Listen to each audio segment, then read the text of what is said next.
Hey guys, welcome to another ServerMiner plugin tutorial. I'm your host RGJim007 and today we're looking at the Lootin plugin. So this is a really unique plugin which allows every chest in the server to have a unique inventory for every single person. So as an example, if you found a dungeon with your friend and there was some good loot chests in there, you could both open the same one and get the same items out rather than fighting over it and having to share it in half, for example. So you can also create custom ones that will potentially regenerate over a certain period of time. So it's a really cool plugin and let's just jump into it. Now as an example, I have a chest here. You can see compared to a normal chest there is a gold name at the top, and if I were to take out all the items, someone else would come along and they would have all the same items that they could take out, and then this one is set to regenerate. So if we do /lootin and then info while looking at a chest, you can see it's got the container ID and any players, and you can see I've refilled this 4 times and time left 0 seconds until it regenerates. Now by default it's 10 days, I've changed it to about 20 seconds.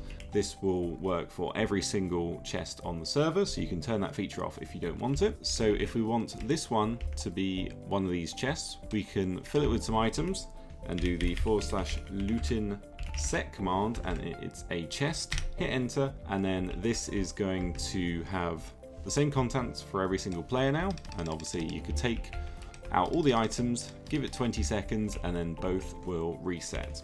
So another command is the Lootin RWG. If you use the plugin Realistic World Generator, you can integrate this plugin with that, so chests from that plugin will also work and regenerate, such as these ones. So another handy command is the test command. You can select a particular chest from a jungle, for example, spawn it in, and there you go. You have a bunch of stuff that multiple people could. And then finally we can do the reload command if you've changed anything in the config, such as times.